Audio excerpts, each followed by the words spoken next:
তুই কিন্তু খুব ভালো কাজ করছিস সৌমি, চালিয়ে যাও। কাজ তো আমি তোমার কাছ থেকেই শিখেছি সমীরণদা। আমার কাছ থেকে শিখেছিস বটে, কিন্তু তোর হাতে জাদু আছে।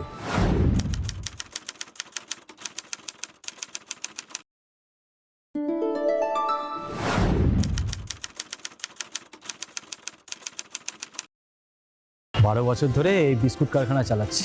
কত কারিগর এলো আর গেল, কিন্তু তোর মতন কারিগর আমি আর একটাও পাইনি রে। আজ তাহলে আমি আসি, কাল মর্নিং শিফটে ঢুকে যাব। হ্যাঁ যা, সাবধানে যাস। দাদা যাবেন? কোথায় যাবেন? ওই তো সর্বমঙ্গলা পল্লী। ঠিক আছে। কত নেবেন? এমনি তো ভাড়া 12 টাকা, রাত হয়েছে বুঝছেন, একটু বাড়িয়ে। আচ্ছা ঠিক আছে, চলুন। বসুন বসুন।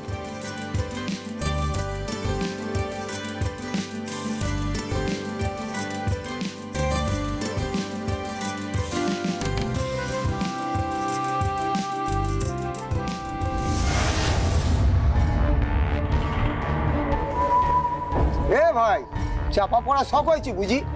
তুমি নাম নামবো কেন? অনেক রাত্রি হয়েছে, তাছাড়া আমার দেরি হয়ে যাচ্ছে, বাড়ি যেতে হবে।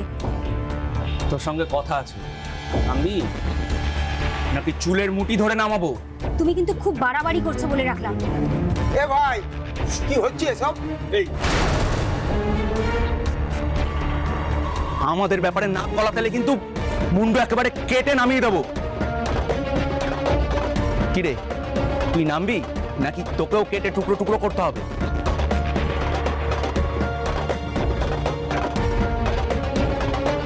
চল চল সারা ফোট। আমার ভাড়াটা? জান আগে না ভাড়া? তোর এত বড় সাহস, তুই থানায় গিয়ে কমপ্লেন করবি? যাবই তো। দেখ সৌমি, শেষবারের মতো কিন্তু আমি বলছি, ফালতু ঝামেলা করিস না। ঝামেলা তো তুমি শুরু করেছো আসলাম। তুমি আমায় বিক্রি করে দেওয়ার প্ল্যান করেছিলে, থানায় তোমাকে যেতেই হবে। আমি নয় কপালগুলো বেঁচে গেছি, আমি চাই না আর অন্য কোনো মেয়ের জীবন তুমি নষ্ট করো। তবে রে শালি,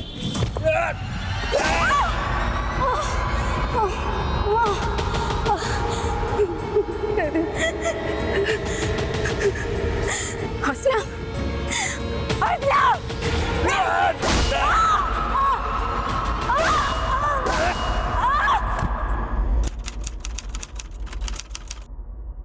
নমস্কার, ক্রাইম ডায়েরিতে আপনাদের স্বাগত। সাল 2023, রাত ঠিক 9:45 নাগাদ কালনা শহরের এক নির্জন রাস্তায় রিকশা থেকে টেনে নামিয়ে ধারালো অস্ত্র দিয়ে কুপিয়ে খুন করা হলো এক যুবতীকে। কিন্তু কেন খুন করা হলো এই যুবতীকে, কে খুন করলো, এই সব প্রশ্নের উত্তর পেতে হলে দেখুন আজকের ক্রাইম ডায়েরির এই রোমহর্ষক পর্ব। সৌমি, সৌমি,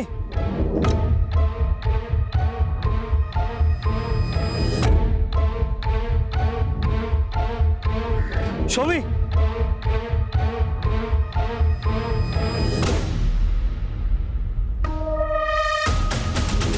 হ্যালো, কালনা থানা?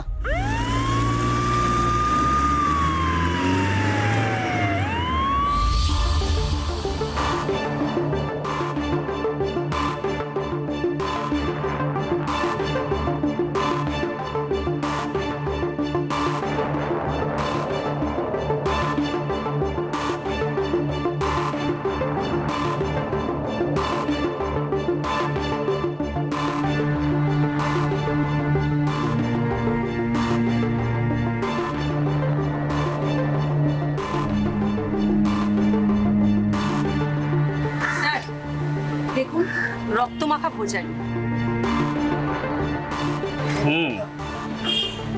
এই ভোজালি দিয়ে খুনটা করা হয়েছে মনে হয়। হ্যাঁ স্যার, তবে খুনটা কিন্তু করা হয়েছে কাল রাতে।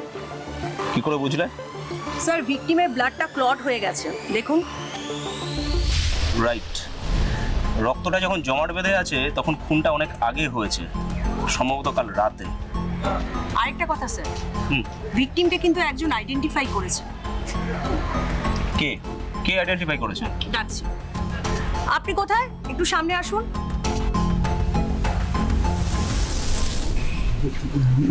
নমস্কার স্যার। হ্যাঁ নমস্কার নমস্কার। আপনি প্রথম বডিটা এখানে পড়ে থাকতে দেখেন। হ্যাঁ, আমি প্রথমে এখানে বডিটা পড়ে থাকতে দেখেছিলাম। আপনি আশেপাশে কোথাও থাকেন? না, আমার বাড়ি গঙ্গা কলোনি। গঙ্গা কলোনিতে থাকেন তো এত সকাল সকালের দিকে কি করতে এসেছিলেন? আসলে আমার একটা বিস্কুট কারখানা আছে, তার কিছু পেমেন্ট পাওয়ার কথা ছিল। আমি পেমেন্ট নিতেই স্কুটি করে এখান দিয়ে যাচ্ছিলাম। যে মেয়েটা খুন হয়েছে আপনি তাকে চেনেন? হ্যাঁ চিনি স্যার, ভালোই চিনি। ও আমার বিস্কুট কারখানায় কারিগরের কাজ করত। নাম? আমার নাম সমীরণ চাকলাদা। আমি মেয়েটার নাম জিজ্ঞাসা করেছি। সৌমি মোদক। বাড়ি কোথায়? সৌমির বাড়ি এখান থেকে বেশ খানিকটা দূর, ওই সর্বমঙ্গলা পল্লী। বাড়িতে কে কে আছে? ও আর ওর বিধবা মা।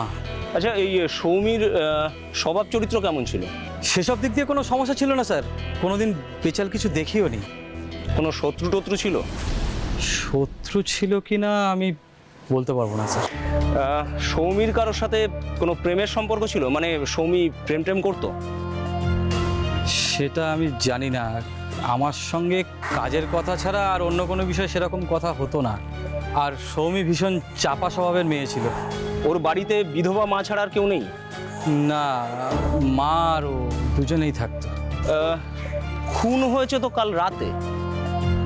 দেখে আমার যা মনে হচ্ছে, কাল রাতে আমার কারখানা থেকে বাড়ি যাওয়ার সময় সৌমিকে মেরে দিয়েছে। কি করে বুঝলেন? কারণ কালকে ও এই চুড়িদারটা পরেই আমার কারখানায় কাজে এসেছিল। তার মানে মেয়েটা কাল সারা রাত ফেরেনি। আচ্ছা, ওর মা আপনাকে ফোন করেনি? ওর মা বয়স্ক, অসুস্থ, আর মোবাইল শুধু সৌমির কাছেই ছিল। ওর মায়ের মোবাইল নেই, আর ওর মা আমার নম্বরও জানে না। বুঝেছি, তাহলে একবার ওর বাড়ি যেতে হচ্ছে। আমার কি সর্বনাশ হলো সৌমি। ও সৌমি, কোথায় গেলি রে? আমার কোলে ভাবে কে খালি করে দিল সৌমি। ও সৌমি, সৌমি। আপনি শক্ত হন। দেখুন, এখন আর এইভাবে কান্নাকাটি করে কি লাভ? তার চেয়ে বরং আপনি আমাদের একটু সাহায্য করুন, আমরা যাতে আপনার মেয়ের খুনিকে ধরতে পারি এবং তার শাস্তির ব্যবস্থা করতে পারি।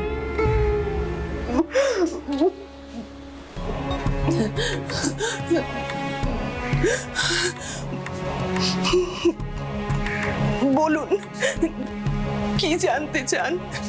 কাল সারা রাত যখন আপনার মেয়ে বাড়ি ফিরল না, আপনি খোঁজ খবর করার চেষ্টা করেননি? আমি অসুস্থ, পায়ে বাত।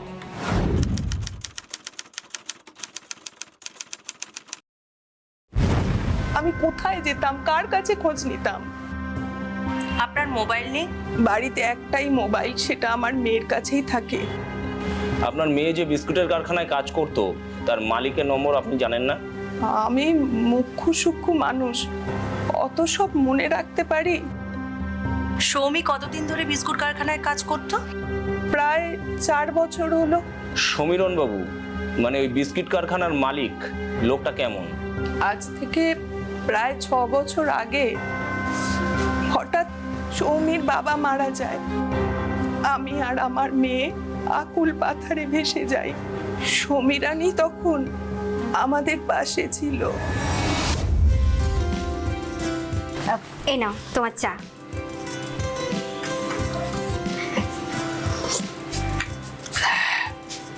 বাহ, চাটা কিন্তু খুব ভালো বানিয়েছে সৌমি।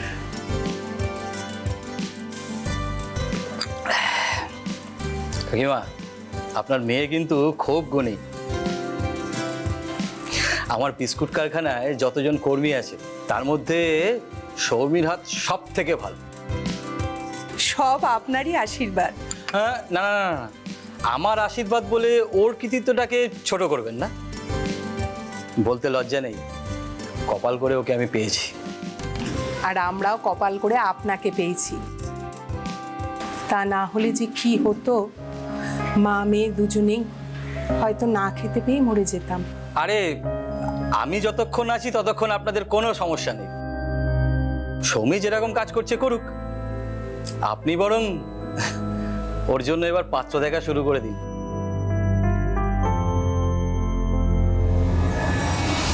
আপনি সৌমির বিয়ের জন্য পাত্র দেখছিলেন? দেখেছিলাম, ঘটকও লাগিয়েছিলাম। তারপর দুটি ছেলেকে আমার বেশ পছন্দও হয়েছিল। সচ্ছল পরিবার, রোজগারও ভালো ছিল, অনেক দাবি দাবাও বেশি ছিল না। কিন্তু কিন্তু কিন্তু কি? মেয়ে আমার কিছুতেই বিয়ে করতে রাজি হচ্ছিল না। সে কি? কেন রাজি হচ্ছিল না কেন? একদিন রাত্রির বেলা কাজের থেকে ফিরে আচ্ছা যাকে বলছি, শোনো না, তুমি কাল না বরং পরশুই এসো। হ্যাঁ, ওই তো বিকেলের দিকেই এসো। সৌমি, ফোনটা রাখ। আমি আমি তোমাকে পরে ফোন করছি। হ্যাঁ, তোর এত কথা কার সঙ্গে রে? ও তুমি চিনবে না। চেনালে ঠিকই চিনবো। এই দুনিয়ায় সবাইকে যে তোমায় চিনতে হবে এমন মাথার দিবি কে দিয়েছে তোমায় মা? উমা, এই কেমন কথা? তুই কথার কি ছিরি রে? আরে শ্বশুর বাড়ির লোকের কাছে গিয়ে যদি এরকম ট্যাক ট্যাক করে কথা বলিস, তাহলে পরের দিনই নোড়া ধরে বাপের বাড়ি বসিয়ে দিয়ে যাবে। ও মা, বসো না, তুমি বসো না। বল। বলছি কি, আমার জন্য না পাত্র টাত্র দেখতে হবে না তোমাকে।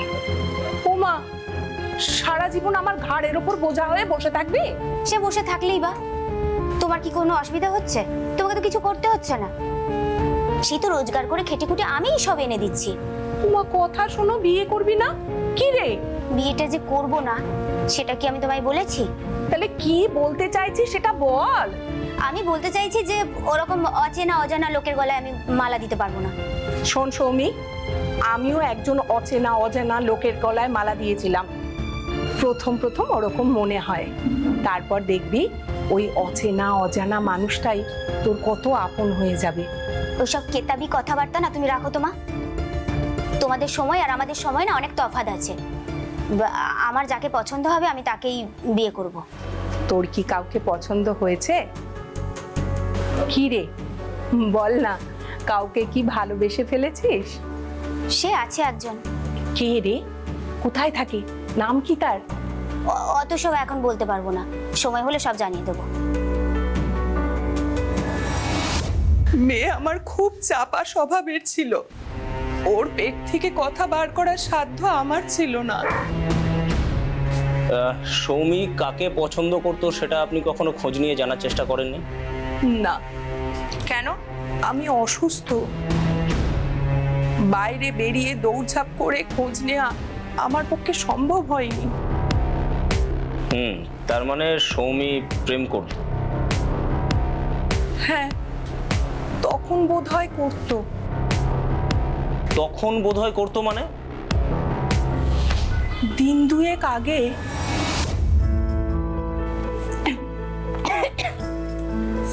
বাবা, মা কি ঝাল দিয়েছো গো তুমি?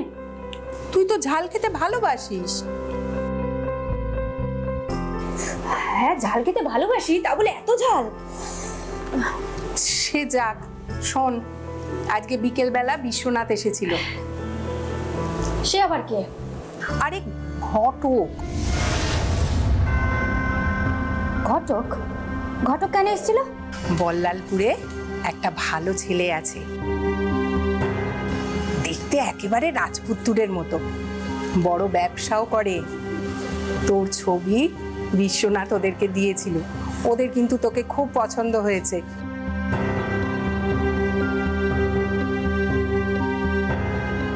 কি রে, কিছু বল। আমি আবার কি বলবো? তাহলে বিশ্বনাথকে বলি সব ব্যবস্থা করতে। ও তোমার যা ঠিক মনে হয় করো মা, আমাকে ওসব জিজ্ঞেস করতে এসো না। না, তুই তো একজনকে ভালোবাসিস, তাই বলছিলাম। আমি আর কাউকে ভালো টালবাসি না মা, ওসব গল্প আমি সারা জীবনের মতো চুকিয়ে দিয়েছি। তোমার যেটা ঠিক মনে হয় তুমি তাই করো, আমাকে সব জিজ্ঞেস করতে আসবে না, আমার বিরক্ত লাগে। আচ্ছা আচ্ছা ঠিক আছে, এখন শান্ত হয়ে খা তো। আমি খাবার সময় আর কোনো কথা বলছি না। নে খেয়ে নে। মেয়েটাকে নিয়ে আমার কত স্বপ্ন ছিল, ওকে বিয়ে দেব, নাতি নাতনি হবে। আমার মেয়েটা এইভাবে শেষ হয়ে গেল।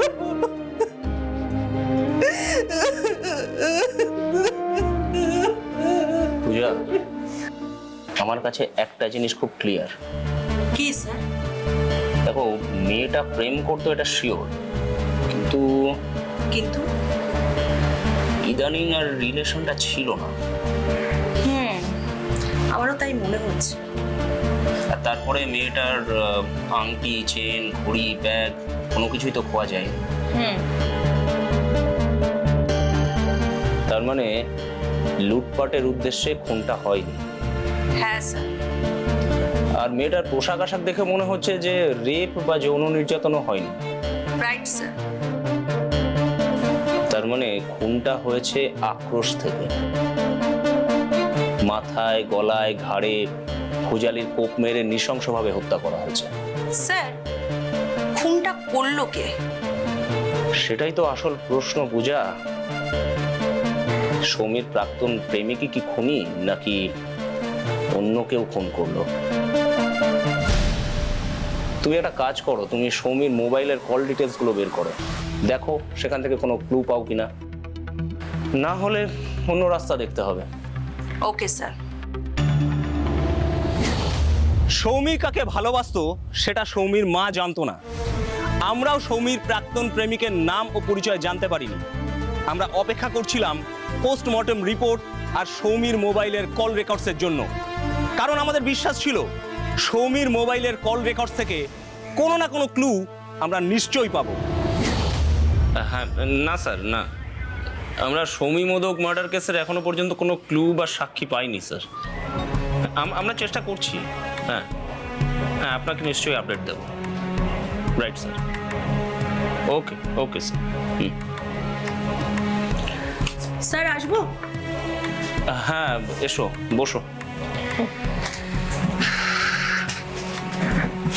স্যার, এগুলো একটু দেখুন। এগুলো কি?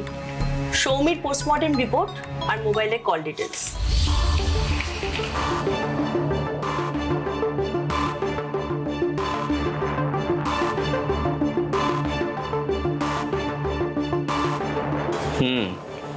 তার মানে সত্যি মেয়েটার উপরে কোনো সেক্সুয়াল অ্যাসল্ট করা হয়নি? হ্যাঁ স্যার, পোস্টমর্টেম রিপোর্টে তো তাই বলছে। তবে স্যার, সৌমির মোবাইলে কল ডিটেলসটা কিন্তু ইন্টারেস্টিং। কিরকম? সৌমির মোবাইলে খুব বেশি ইনকামিং কল আসতো না, তবে ইদানিং একটা নাম্বার থেকে ইনকামিং কল আসছিল। আচ্ছা। হ্যাঁ স্যার, আমি ওই নাম্বারটাতে কলও করেছি, কিন্তু সুইচ অফ। ওই সিমটা কার নামে রেজিস্টার আছে? সেখানেই তো টুইস্ট স্যার। ওই নাম্বারটা সৌমির নামেই রেজিস্টার করা। হোয়াট? হ্যাঁ স্যার, সৌমির ডকুমেন্টস ইউজ করেই ওই সিমটা তোলা হয়েছিল। ওই নম্বরটার লাস্ট অ্যাক্টিভ টাওয়ার লোকেশনটা কি? সৌমি যেখানে খুন হয় সেখানেই মোবাইলের লাস্ট টাওয়ার লোকেশন দেখাচ্ছে, আর তারপর থেকেই মোবাইলটা সুইচ অফ হয়ে যায়। স্ট্রেঞ্জ। আমার কি মনে হয় জানেন স্যার?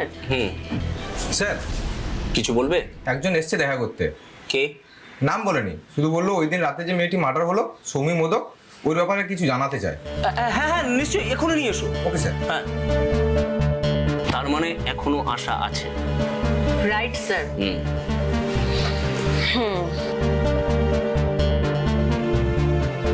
আসুন আসুন। নমস্কার স্যার। হ্যাঁ বসুন। কে আপনি?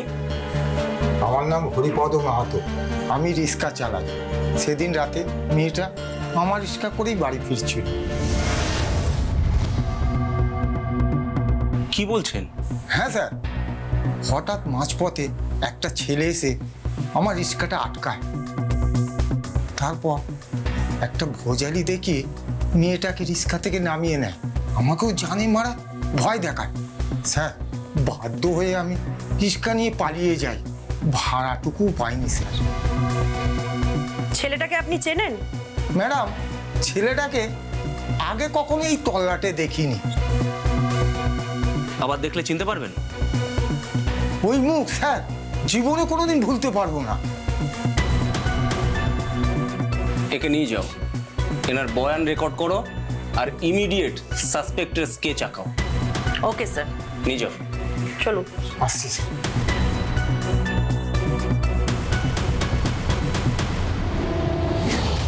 এলাকার রিক্সা চালক হরির দেওয়া বর্ণনা অনুসারে আমাদের আর্টিস্ট এঁকে ফেলেছিল সেদিন রাতে সেই সন্দেহভাজন যুবকের স্কেচ।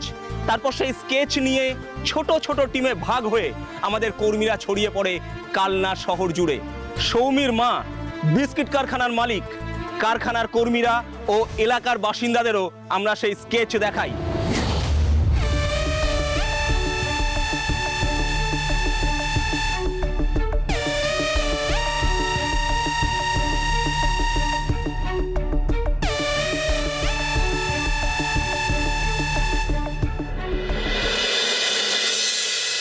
তাহলে কেউ আইডেন্টিফাই করতে পারলো না? না স্যার, বিস্কুট কোম্পানির মালিক, সৌমির মা, বিস্কুট কোম্পানির কারিগর, এমনকি এলাকাবাসী কেউ তো চিনতেই পারছে না। কিন্তু এ কি করে সম্ভব? মানে সাসপেক্ট যদি সৌমির এক্স লাভার হয় তাহলে কেউ না কেউ তো ওদের দুজনকে একসাথে দেখে থাকবে। কিন্তু স্যার কেউ তো কিচ্ছু বলতে পারছে না।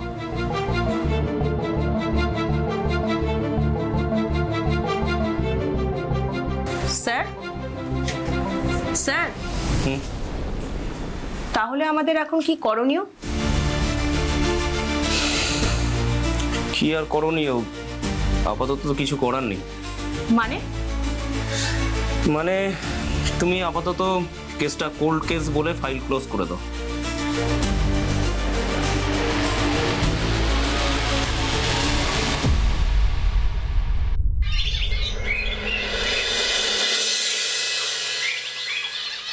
শুধু উচ্চ মাধ্যমিকটা একবার যেতে দেখ, তারপর দেখ কি করি।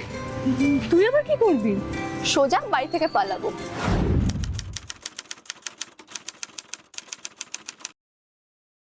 সে কি রে, কোথায় পালাবি?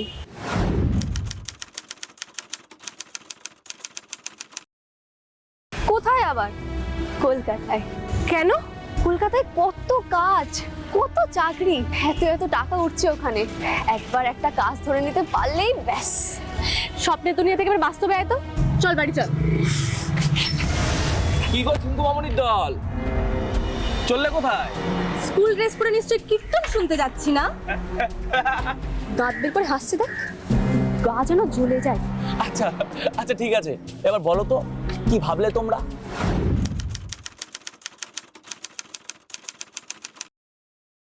কোন বিষয়? ওই যে রে, ওই কলকাতায় কাজের বিষয়টা নিয়ে আসলাম ভাই আমাকে বলছিল সেদিন। আচ্ছা বলছি, কলকাতায় কি সত্যি অনেক চাকরি? ওখানে সত্যি অনেক টাকা ওরে? কেন আমার কথা বিশ্বাস হচ্ছে না? এই আসলাম দা, আমি কিন্তু যাবই। যাওয়ার জন্যই তো এত করে বলা। আর বলছি শোনো না, রিয়াও যদি আমাদের সঙ্গে যাই তাতে তোমার কোনো আপত্তি আছে? না না, আপত্তি কেন থাকবে? কিন্তু গেলে তো আগে বাড়িতে বলতে হবে। বাড়িতে বললে তোমাদের যেতে দেবে? না, তা দেবে না। শোনো, বাড়িতে কিছু জানানোর দরকার নেই, চুপচাপ আমার সাথে চলো। বলছো? শোনো, আমার হাতে প্রচুর চাকরি আছে, তোমাদের একটা কাজের ব্যবস্থা আমি ঠিক করে দেবো। তারপর মাসের শেষে মোটা টাকা মায়না পেয়ে বাড়িতে এসে একবারে সবাইকে চমকে দেবো। আমি একটু ভেবেচিন্তে বলছি, পরে জানাবো। এই গুড্ডি চল, দেরি হয়ে যাচ্ছে। চললাম গো, আসলাম দা, টাটা।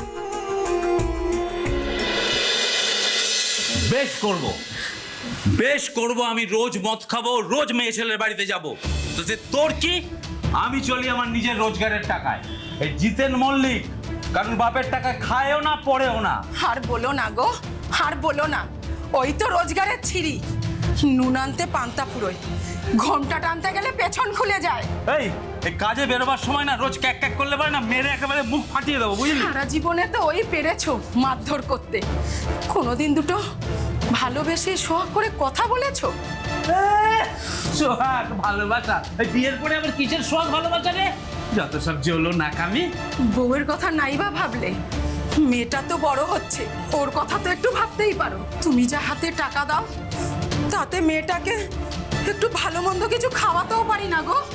এই শোন, আমি যা টাকা দিই তাই দিয়ে চালাতে পারলে চালাবি, তা না হলে পরে কালকে সকালবেলা তোর মেয়েকে নিয়ে তুই এক কাপড়ে সোজা বাপের বাড়ি চলে যাবি। হ্যাঁ, খাওয়ার মাছ একেবারে জ্বালিয়ে খেলো।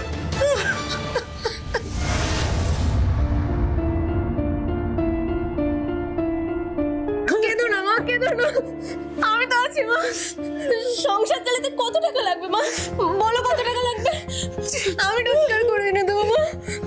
আমি তো আছি মা, আমি তো আছি। তুই তো একরত্তি একটা মেয়ে রে, তুই কোথা থেকে রোজগার করবি রে পাগলি? তোমাকে এইসব ভাবতে হবে না। স্কুলে দিদিমণি বলেছে ইচ্ছা থাকলে ঠিক উপায় হয়। আমি রোজগার করে আনবো, আমি একটা চাকরি পাবো। ঠাকুর খুব তাড়াতাড়ি মুখ তুলে চাইবে, তখন দেখো আমাদের কোনো অভাব অনটন থাকবে না, কোনো শোনো সুন্দরীরা, সব ব্যবস্থা কিন্তু হয়ে গেছে। সত্যি? সত্যি, তার মানে গেলেই চাকরি? একদম গেলেই চাকরি। কিন্তু কাজটা কি আসলাম না? শোনো তাহলে মন দিয়ে, 2টো 5 স্টার হোটেলে 2টো মহিলা রিসেপশনিস্টের চাকরি খালি আছে। আমি ওদের সাথে কথা বলে নিয়েছি, মাসে 25,000 টাকা মাইনা দেবে। 25,000? সেই সঙ্গে আরো বোনাস টোনাস মিলিয়ে সে আরো অনেক সুযোগ সুবিধা। আমরা তো এইসব রিসেপশনিস্টের কাজ কিছুই জানি না। হ্যাঁ, আমরা কি পারবো আসলাম দা? আরে সেসব কোনো চিন্তা নেই, ওরা একেবারে তোমাদের হাতে ধরে কাজকর্ম সব শিখিয়ে পড়িয়ে নেবে। তাহলে ঠিক আছে। কবে যেতে হবে? কালকে রবিবার, কালকে তোমাদের স্কুল ছুটি। আমি কালকে দুপুর 3টের সময় গাড়ি ঠিক করেছি। শোনো, আমি তোমাদের জন্য কিন্তু ওই মহামায়াতলা মোড়ে অপেক্ষা করব, ঠিক সময় চলে আসবে কিন্তু। তাহলে আমি আজ রাতেই চুপি চুপি ব্যাগ গুছিয়ে রাখবো। ব্যাগ? কিসের ব্যাগ? বারে সঙ্গে জামা কাপড় নিয়ে যেতে হবে না? আরে না না, ওসব কিচ্ছু লাগবে না। তাহলে আমরা ওখানে গিয়ে কি করবো? আরে তোমাদের কোনো চিন্তা নেই, তোমাদের সব ব্যবস্থা ওরা করে রাখবে। তোমরা শুধু একবার আমার সাথে চলো, তারপর দেখো কত সুন্দর একটা জীবন তোমাদের জন্য অপেক্ষা করছে।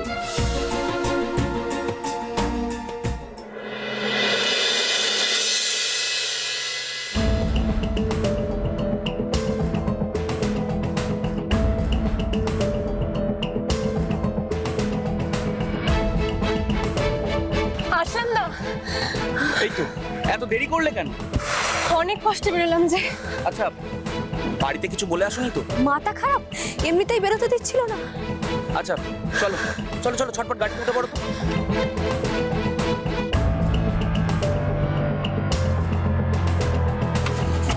চলো চলো চলো।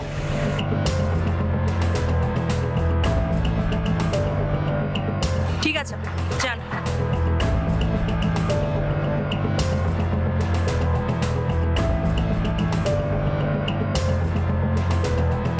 কি ব্যাপার, গাড়িটা এত জোরে আসছে কেন? এই গাড়িটাকে আটকাও তো।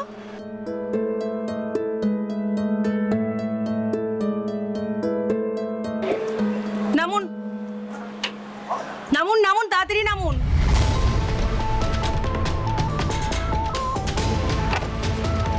কোথা থেকে আসছেন আপনারা? মহামায়াতলা থেকে আসছি। কোথায় যাচ্ছেন? কলকাতায় যাচ্ছি। এই মেয়ে দুটো কে? এরা তো আমার মাসতুতো বোন। মাসতুতো বোন?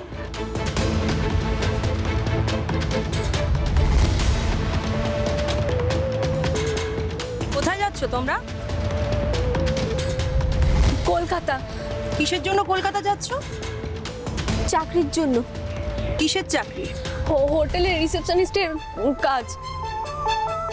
তোমাদের বয়স কত? 17। 17? তোমরা এই বয়সে হোটেলের রিসেপশনিস্টের চাকরি করতে যাচ্ছ? আসলাম দাই তো বলেছে চাকরির ব্যবস্থা করে দেবে, তাই তো কলকাতায় নিয়ে যাচ্ছে আমাদের। এই চল। আমি বলছি ওদেরকে, আমি চুপ! যা বলবি থানায় বলবি, চল।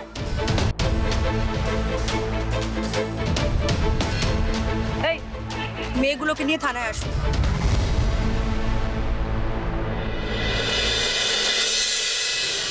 এরাই? হ্যাঁ স্যার। নাকা চেকিংয়ে এইমাত্র যে গাড়িটা ধরা পড়েছে সেখানে একটা ছেলের সঙ্গে এই দুজন মেয়ে ছিল। হুম, নাম? রিয়া রিয়া মল্লিক। আর তোমার? আমার নাম গুড্ডি, আর ভালো নাম অজান্তা নস্কর। বয়স কত? 17। আমারও বয়স 17। কোন ক্লাস? আমরা দুজনেই ক্লাস 11। বাড়ি কোথায়? এই তো কালনাতেই। স্যারকে বলো তোমরা কলকাতা কেন যাচ্ছিলেন? চাকরি, কিসের চাকরি? 5 স্টার হোটেলে রিসেপশনিস্টের চাকরি। কিন্তু তোমরা তো নাবালিকা, তোমাদের কে বলেছে যে 17 বছর বয়সে রিসেপশনিস্টের চাকরি হয়? আসলাম দা বলেছে। কে বলেছে? যে দাদাটা আমাদের গাড়ি করে নিয়ে যাচ্ছিল তিনি। আর কি বলেছে তোমাদের আসলাম দা? বলেছে ওখানে আমাদের খাওয়া পড়া দেবে, থাকার জায়গা দেবে, আর আর মাসের শেষে 25,000 টাকা করে মাইনে দেবে বলেছে। রাবিশ, এই তোমাদের বাড়ির লোক জানে যে তোমরা কলকাতায় যাচ্ছিলে? কি হলো, উত্তর দাও। না, আমরা বাড়িতে কিছু জানাইনি, চুপি চুপি বেরিয়ে যাচ্ছিলাম আমরা। ঠিক আছে, ওদেরকে নিয়ে গিয়ে বাইরে বসো, যাও তোমরা।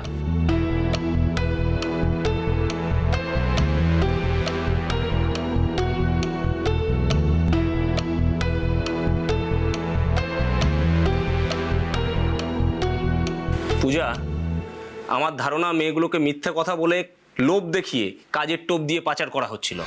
আমারও তাই মনে হচ্ছে স্যার। তুমি এক কাজ করো, তুমি ওদের বাড়ির ঠিকানাগুলো নাও, ওদের বাড়ির লোককে ইমিডিয়েট খবর দিতে হবে। কিন্তু স্যার মেয়ে দুটোকে তো কোর্টে প্রডিউস করতে হবে। হুম, সে তো করতেই হবে, আর কোর্ট ওদের হোমে পাঠাবে। কিন্তু পূজা, ওদের বাড়ির লোককে খবর দেওয়াটা এখনই খুব দরকার, কারণ ওদের হয়তো খুঁজে না পেয়ে নিশ্চয়ই ওদের বাড়ির লোক খুব দুশ্চিন্তা করছে। রাইট স্যার, আমি এখনই ঠিকানাটা জোগাড় করে খবর পাঠাচ্ছি। আর হ্যাঁ, ওই ছেলেটা কোথায়? Lock up. ওর পেট থেকে কথা বার করতে হবে। এটা একটা নারী পাচার চক্র, যে করেই হোক এই চক্রটাকে ভাঙতে হবে। চলো।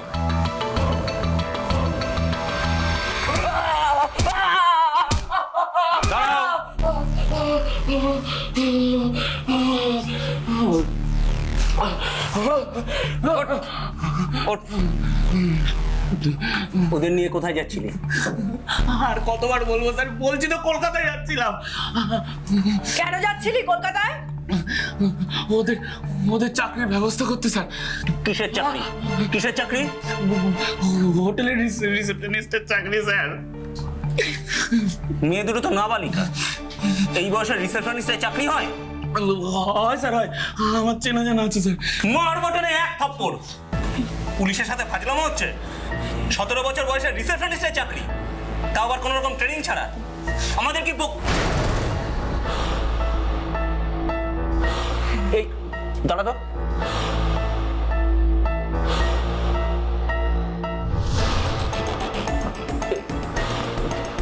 পূজা, পূজা তুমি ভালো করে দেখো তো এই ছেলেটাকে চেনো কিনা?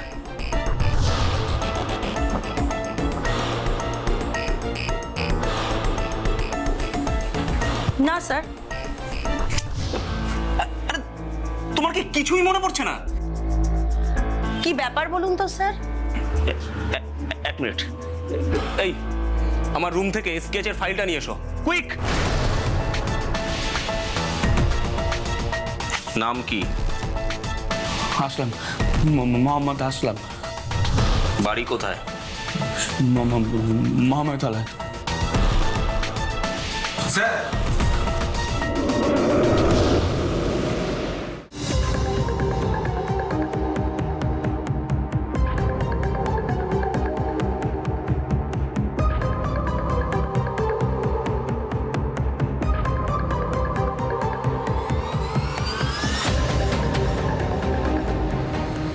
ইয়েস, দ্যাটস ইট।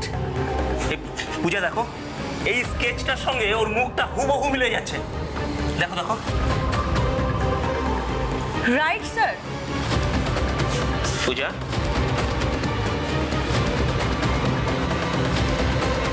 বল বল। সত্যি কথা বল। চিনতাম স্যার, চিনতাম। কি করে চিনতিস সৌমিকে? স্যার স্যার অনেকদিন আগে স্যার রাস্তায় আলাপ হয়েছিল স্যার, তারপরে আর কোনো যোগাযোগ নেই। মা কসম স্যার, আমি ওকে ফোন করিনি স্যার।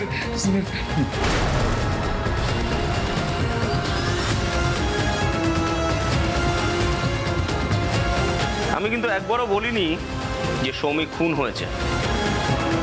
তুই একবারই কেন বলছিলি সৌমিকে খুন করিসনি? তুই কি করে জানলি যে সৌমিক খুন হয়েছে? ইয়ে না মানে বল বল, সৌমিকে খুন করেছিলি কেন? বল। বলছি স্যার, মারবেন না স্যার, আমি সব খুলে বলছি স্যার, সব খুলে বলছি।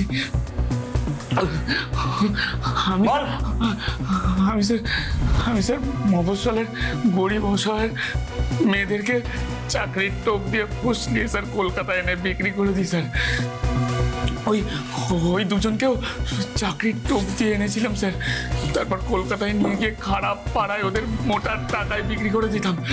সে তো বুঝলাম, কিন্তু সৌমিকে তুই কিসের ভয়ে মারলি? সৌমিকেও স্যার পটিয়ে নিয়েছিলাম স্যার। ওকেও বলেছিলাম যে একটা ভালো চাকরি খুঁজে দেবো কলকাতায়।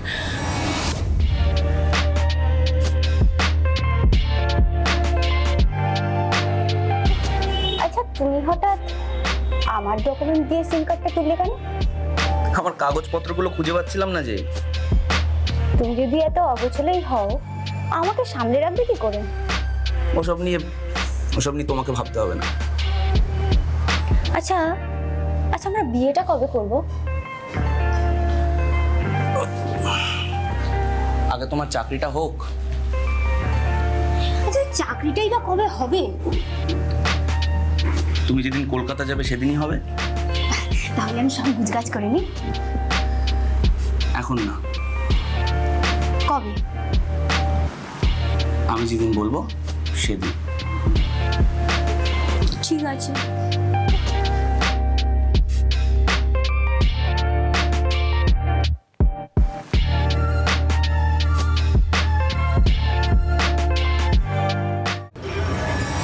সৌমির নামে তুই সিম নিয়েছিলি কোন ধান্দায়? ভেবেছিলাম স্যার পরে কোনো ঝামেলা হলে যাতে আমাকে কেউ খুঁজে না পায়। তারপর কি হয়েছিল? তারপর ম্যাম সব প্ল্যান মোতাবেকই চলছিল, কিন্তু হঠাৎ সব গোলমাল হয়ে গেল। আরে হ্যাঁ গো মাসি, মালপুরা আমার হাতের মুঠোয় চলে এসেছে। হ্যাঁ, সৌমিকে আমার সব বলা আছে। আরে হ্যাঁ, সামনের সপ্তাহতেই আমি ওকে কলকাতায় নিয়ে যাব। শোনো মাসি, সৌমি কিন্তু পুরো ডক্কা মাল, মোটা টাকা রেডি রেখো। এই মাল দিয়ে তুমি অনেক কামাবে। আচ্ছা শোনো, আমি এখন রাখছি।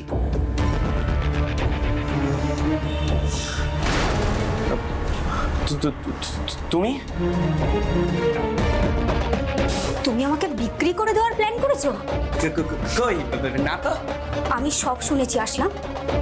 সৌমির ডক্কা মাল, মোটা টাকা রেডি রাখবে। আরে আমি তো ইয়ার্কি মারছিলাম।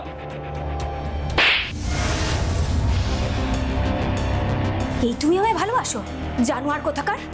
আমি আজকেই থানায় যাব। তুমি থানায় যাবে? যাবই তো। না জানি এতদিনে তুমি কত অসহায় মেয়ের জীবন নষ্ট করেছো কে জানে।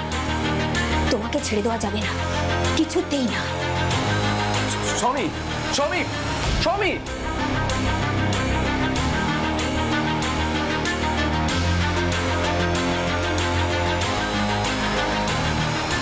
একে তো ছেড়ে দেওয়া যাবে না।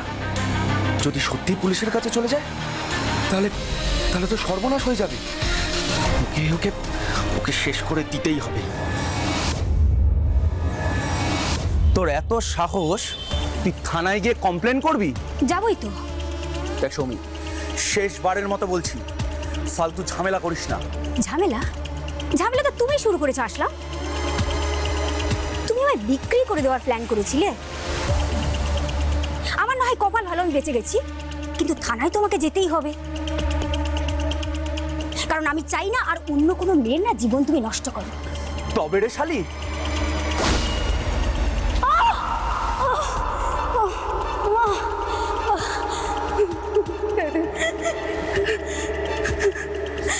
আসলাম, আসলাম!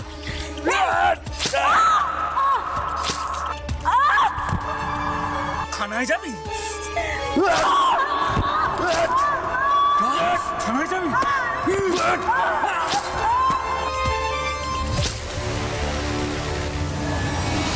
তারপর তারপর আমি মোবাইল বন্ধ করে তামিলনাড়ু চলে যাই। ওখানে গিয়ে আমি একটা বাজি কারখানায় শ্রমিকের চাকরি নিই। তারপর 5 মাস পর আমি আবার কলকাতায় ফিরে আসি আমার পুরনো খেলা আবার শুরু করার জন্য স্যার।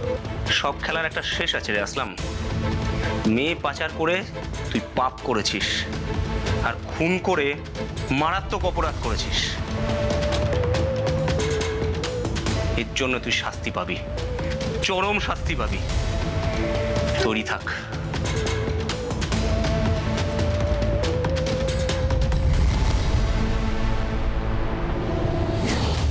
সত্যি কথা বলতে আমরা কখনো ভাবিনি কখনো কালনার সৌমি মোদক হত্যাকাণ্ডের মীমাংসা হবে, অপরাধী ধরা পড়বে। কিন্তু ওপরওয়ালার ইচ্ছেটা ছিল অন্যরকম। 7 মাস পরে হলেও তিনি ঠিক অপরাধী আসলামকে ধরিয়ে দিলেন। এবার বাকি কাজটা আমাদের। আসলাম যাতে কঠোর থেকে কঠোরতম শাস্তি পায়, সেজন্য আমরা আমাদের সর্বশক্তি দিয়ে চেষ্টা করব। কারণ আসলামের মতো ঘাড়ের কাছে নিঃশ্বাস ফেলতে থাকা অপরাধীদের এই ভদ্র সমাজে কোনো জায়গা নেই। হয় তাদের ফাঁসির দড়িতে ঝুলতে হবে, না হলে তাদের বাকি জীবন কাটাতে হবে সংশোধনাগারে। পরিশেষে বলি, সাবধান।